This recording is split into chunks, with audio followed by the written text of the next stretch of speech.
Mà anh chị em thấy đó, đường chỉ nó rất là đẹp và rất là sắc sảo. Đó, thì khi mà anh chị em hiểu được cái chỉnh cái cần rút giãn này nè, chỉnh như thế nào để cho nó phù hợp với loại vải, thì đối với những loại vải mỏng này anh chị em chỉnh nó rất là đẹp, và anh chị em chỉ cần biết chỉnh chỉ sơ sơ nữa, chỉnh chỉ cho nó nhẹ nhàng ok.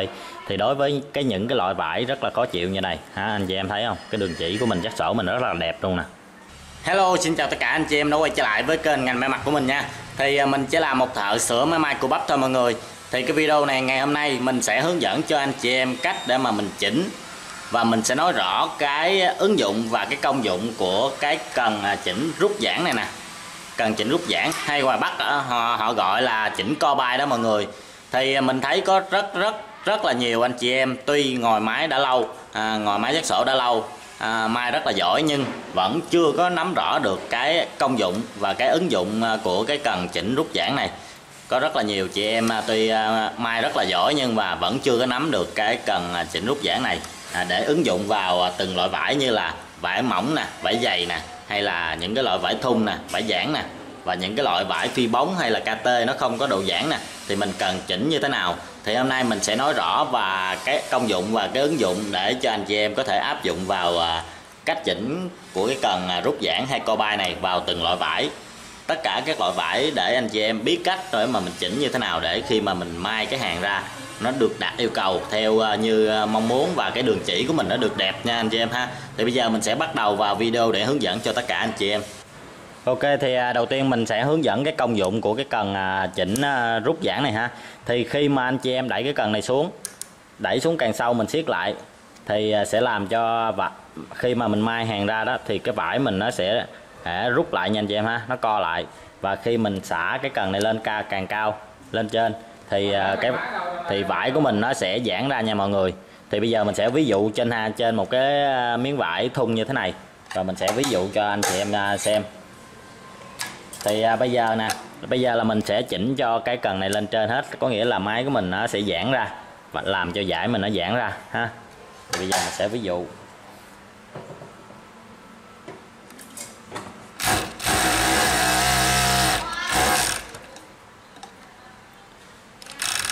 Rồi, thì đây là một lớp vải nè.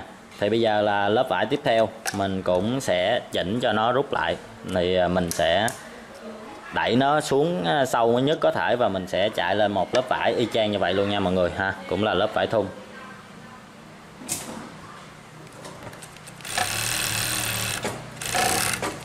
Rồi, thì anh chị em sẽ thấy được hai sự khác biệt ha.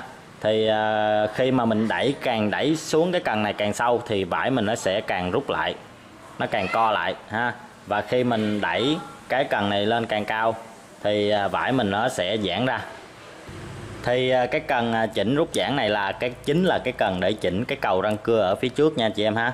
Thì đối với máy vắt sổ của mình thì nó sẽ chia ra làm hai phần, cầu trước và cầu sau. Thì khi mà anh chị em gạt cái cần chỉnh rút giãn này đó, thì cái cầu răng cưa chính là anh chị em chỉnh cái cầu răng cưa phía trước này nè. Rồi thì bây giờ anh chị em chú ý xem mình chỉnh nè. Thì khi mà mình để cái cần này nó lên trên cao nhất thì anh chị em sẽ để ý cái bàn lừa nè. Thì lúc này cái bàn lừa ở phía sau của mình nó sẽ di chuyển nhiều hơn là cái bàn lừa ở phía trước, có nghĩa là nó sẽ làm cho vải mình nó giãn ra ha. Thì bây giờ mình sẽ nhích nhẹ xuống cái cần này xuống một tí xíu. Thì khi mà mình chỉnh cho nó không rút cũng không giãn, có nghĩa là hai cái cầu răng cưa nè, cầu trước và cái cầu sau nó sẽ đi đều với nhau, nó sẽ bước trùng nhau, nó không có thằng nào hơn kém thằng nào hết, nó sẽ đi đều với nhau như thế này, gọi là đi bước không giãn cũng không rút. Đây là gọi là chỉnh ở khoảng giữa đó mọi người ha. Thì khi mà anh chị em đẩy cái cần này nè, anh chị em giữ lại, anh chị em tìm cái điểm mà hai cái cầu răng cưa này nó bước đều cùng với nhau, nó bước đều cùng với nhau, thì ở đây gọi là cái điểm mà không giãn cũng không rút nha anh chị em ha. Và khi mình đẩy xuống cái cần này xuống hết cỡ thì bây giờ nè, thì anh chị em sẽ thấy được cái cầu ở phía trước này nó sẽ bước nhiều hơn là cái cầu ở phía sau, cái cầu răng cưa ở phía sau.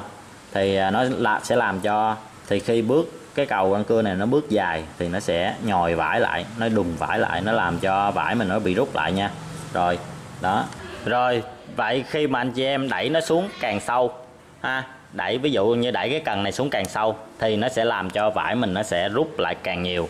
Và ví dụ ở đây nó có rất là nhiều nấc để anh chị em chỉnh, 1 2 3 4 5 gì đó, anh chị em có thể chỉnh tùy theo cái nấc của mình mong muốn. Và càng lên cao thì nó sẽ làm cho vải mình nó căng ra, nó giãn ra, nó không có bị co rút nho nhúm như thế này. Thì bây giờ mình sẽ hướng dẫn anh chị em ứng dụng vào từng loại vải, như là vải này là vải phi bóng hay là nó không có được giãn thì mình chỉnh như thế nào, và mình chỉnh những cái loại vải thun mình cần chỉnh như thế nào, và mình chỉnh những loại vải dày nhiều lớp nó như thế nào và một lớp nó như thế nào, để mình chỉnh cho cái đường chỉ của mình nó được đẹp, nó không có bị co nhúng hoặc là nó bị dư thông số hay là nó bị giãn. Rồi thì bây giờ ví dụ như bây giờ cái áo của mình là cái thông số mình nhà sản xuất cho mình là làm cái áo này là chiều dài của cái áo này là 50 phân, nhưng mà khi mà mình dắt sổ vào á thì nó sẽ dư ra, có nghĩa là nó sẽ giãn ra, nó làm cho cái áo mình nó dài hơn 55 phân. Như vậy là mình cần chỉnh cho cái cần rút giãn này nó rút trở lại, nó đủ thông số như vậy mới được nha anh chị em ha. Rồi thì bây giờ mình sẽ hướng dẫn anh chị em chỉnh để ứng dụng vào từng loại vải nha, như vải thun nè ha, vải phi nè, hay là vải KT nè, hay là vải lanh nè. Thì đối với cái độ vải thun á, thì cái độ co giãn nó rất là cao ha. Nếu mà anh chị em đang may vải thun mà anh chị em chuyển qua sang may vải lanh hay là vải phi bóng nè, vải KT nè, thì cái độ đàn hồi của vải nó rất là khác nhau. Thì mình phải cần lại chỉnh lại cái cần này để cho cái lớp vải mình nó không có bị nhăn và nó phù hợp với từng chất liệu vải và cái độ dày của vải nữa. Thì đối với vải thun này á thì anh chị em nó có cái độ co giãn rất là nhiều, hoặc là đối với những cái loại vải cô tông nè, TC nè, cái độ giãn của nó rất là cao, thì mình cần chỉnh cho cái cần này nó rút nhẹ xuống. Thì ví dụ như ở cái nấc này á, cái nấc này là cái nấc ở trung bình, có nghĩa là hai cái cầu mình nó sẽ đi bằng nhau, nó sẽ đi đều với nhau là mức trung bình. Thì bây giờ mình sẽ chỉnh cho nó đi xuống một tí xíu để cho cái lớp vải mình nó rút lại một tí xíu. Thì đối với vải thun này á, thì cái độ giãn nó rất là cao, thì mình phải cần chỉnh cho nó rút lại ha. Thì bây giờ mình sẽ may lên hàng cho anh chị em xem.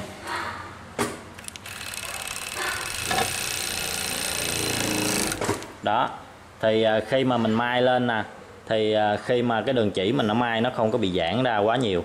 Đối với những loại vải mà mỏng như là cô tông nè, thì khi mà anh chị em mà chỉnh nó giãn quá thì nó sẽ dễ bị lượng sóng nha. Cái đường chỉ của mình nè, nó sẽ bị lượng sóng rất là xấu. Thì đây là cái cách để mà mình chỉnh cho đối với vải thun nha. Thì đối với vải thun á, thì nó sẽ có cái độ co giãn nên mình sẽ chỉnh cho nó rút xuống một xíu, có nghĩa là nó cầm lại, nó rút lại một xíu. Còn nếu mà anh chị em mà chỉnh cho nó cái cần này nó lên quá mức, nó quá giãn thì nó sẽ làm cho cái đường chỉ của mình, cái đường vải của mình nó sẽ bị lượng sóng, nhấp nhô như là còn một con sóng vậy đó. Rồi thì tiếp theo là những cái loại vải như là lanh hay là TC hay là phi bóng, thì nó sẽ không có cái độ đàn hồi nha anh chị em ha. Thì đối với những loại vải này, anh chị em thứ nhất anh chị em phải cần xả cái cần chỉnh rút giãn này nè. Thường á mình sẽ xả lên cái mức về mức trung bình, có nghĩa là không giãn cũng không rút. Còn nếu mà như mà anh chị em mà may cảm thấy nó bị nhăn quá thì mình sẽ chỉnh cho nó giãn ra. Đây, thì bây giờ mình sẽ xả ra về cái mức trên cùng để may những cái loại vải như là vải phi bóng nè, vải lanh nè, hay là những cái loại vải KT nó không có cái độ giãn nha anh chị em ha. Thì mình sẽ chỉnh khác nhau hết.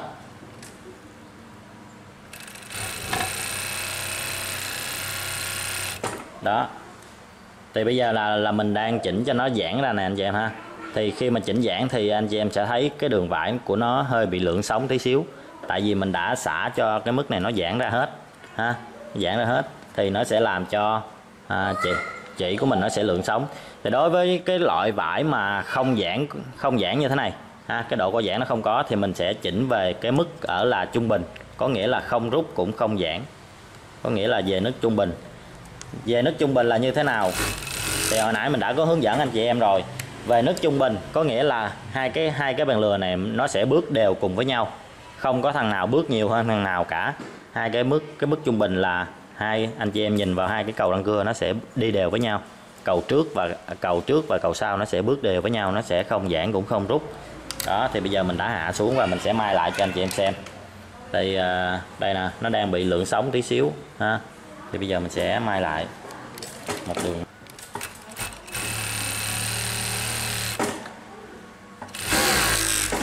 Đây. Đó. Thì khi mà anh chị em chỉnh nó, cái mặt vải mình nó đẹp như thế này nè là ok. Cái này là không giãn cũng không rút. Thì hồi nãy là ví dụ như cái đường mặt vải của mình khi mai thành phẩm ra đó, thì nó bị lượng sóng, có nghĩa là nó bị giãn. Còn đối với những cái loại vải này, anh chị em tuyệt đối không chỉnh cho nó cái cần nó quá sâu ha. Nó rút, nó càng rút thì vải mình nó sẽ càng nhăn. Đối với những cái loại vải mỏng, lanh hay là phi bóng hay là KT, anh chị em phải cần chỉnh cho cái mật độ chỉ chỉnh rút giãn này nó trở về vị trí, đó chính là cái vị trí mà không giãn cũng không rút. Đó thì bây giờ nè, hai cái cầu nó đi tương đối đồng với nhau. Cầu trước nó đi như thế nào thì cái cầu găng cưa ở phía sau nó đi y chang như vậy. Thì như vậy đối với những cái loại vải mà không giãn như thế này, anh chị em cần chỉnh như vậy. Còn đối với vải dày, vải mỏng, thì đối với những loại vải dày á, thì nó sẽ khó rút hơn. Ví dụ như anh chị em mai 2 lớp thì nó sẽ khác với cái mật độ mà khi mà anh chị em chỉnh cho nó một lớp. Thì khi mà anh chị em mai 2 lớp, ví dụ như bây giờ mình sẽ mai 2 lớp thì nó rất là khó để khi mà mình chỉnh nó rút lại, nó rất là khó rút.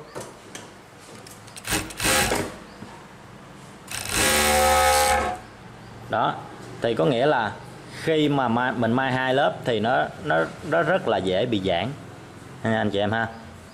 Bởi vậy mình cần khi mà mình mai càng dày á, thì mình phải cần chỉnh cho nó rút xuống tí xíu nữa để cho cái độ rút chỉ, cái độ co giãn của vải nó được rút lại. Tại vì khi mà mình mai dày á thì nó sẽ giãn hơn đó. Còn mình mai mỏng thì nó sẽ dễ, ví dụ một lớp thì nó sẽ dễ rút cái vải của mình lại, nó dễ co cái vải của mình lại. Còn mình mai dày 2 lớp trở lên thì cái độ co giãn của vải nó sẽ cao hơn và nó sẽ khó co lại hơn ha. Rồi đó là cái cách chỉnh mà khi mà anh chị em chỉnh cho cái máy mình nó rút giãn. Đối với những loại vải mỏng nè, vải lanh nè, vải phi bóng nè, hay là những cái loại vải thun, mình chỉnh như thế nào để nó phù hợp với cái chất liệu vải, nó không làm cho cái đường chỉ của mình nó mo, nó xấu. Thì cái này nó cũng làm cho cái đường chỉ vải của mình, cái đường chỉ của mình nó sẽ thưa ra. Thì ở cái này thì cái chỉnh rút giãn này mình khuyên anh chị em nha, khi mà anh chị em muốn mà chỉnh cho thưa chỉ nhặt hoặc chỉ thưa thì anh chị em tuyệt đối không nên chỉnh cái cần này. Cái cần này không phải cái chỗ để anh chị em, nhiều anh chị em muốn chỉnh cho nó chỉ nó thưa ra, cái anh chị em đẩy cái này ha, đẩy cái này xuống cho chỉ nó thưa ra. Nhưng mà thật ra đó, khi mà chỉnh chỉ thưa ra đó, thì nó sẽ rút vải của anh chị em lại ha. Vải của mình nó bị co lại. Tại vì cái cần này là cái cần chỉnh rút giãn chứ không phải là cái chỗ để chỉnh thưa dày mũi. Cái chỗ chỉnh thưa dày mũi là nó nằm ở đây. Anh chị em phải phân biệt được. Nhiều anh chị em không biết cứ gạt cái này xuống cho chỉ nó thưa ra để mình chạy. Nhưng mà khi mà mình chạy chỉ nó thưa thì cái đường chỉ trên khi mà mai ra thành phẩm nó rất là xấu. Nó rất là bị co lại, bị nhăn nhúm như thế này, nhăn nhúm. Đó. Khi mà chỉ mình thưa. Đó, cái chỉnh chỉ thưa nhặt thì ở đây là cái cần chỉnh chỉ thưa nhặt. Thì khi mà anh chị em mà chỉnh cho cái cần này nó rút lại quá nhiều. Nó rút lại quá nhiều thì dĩ nhiên là cái đường chỉ mình nó sẽ thưa ra. Thì khi mà nếu mà cái đường chỉ mình nó thưa quá thì mình phải cần chỉnh cho cái độ nhặt chỉ nằm ở đây. Chỉnh cho chỉ mình nó nhặt lại một tí xíu ha. Còn anh chị em đừng có bao giờ mà chỉnh thưa nhặt chỉ ở cái cần này. Cái cần này chính là cái cần chỉnh rút giãn, anh chị em không có được chỉnh cho nó thưa dày ở cái cần này. Rồi thì vừa rồi mình đã vừa hướng dẫn cho anh chị em cách chỉnh và mình cũng đã nói rõ cái công dụng và cái ứng dụng của cái cần chỉnh là rút giãn này rồi. Thì anh chị em có những câu hỏi hoặc là những cái thắc mắc nào thì hãy comment ở phía dưới video nha. Thì mọi người thấy video hay hữu ích thì nhớ like, đăng ký kênh để ủng hộ mình nha. Thì bây giờ mình xin kết thúc video ở đây. Chúc tất cả anh chị em thành công. Bye bye, hẹn gặp lại.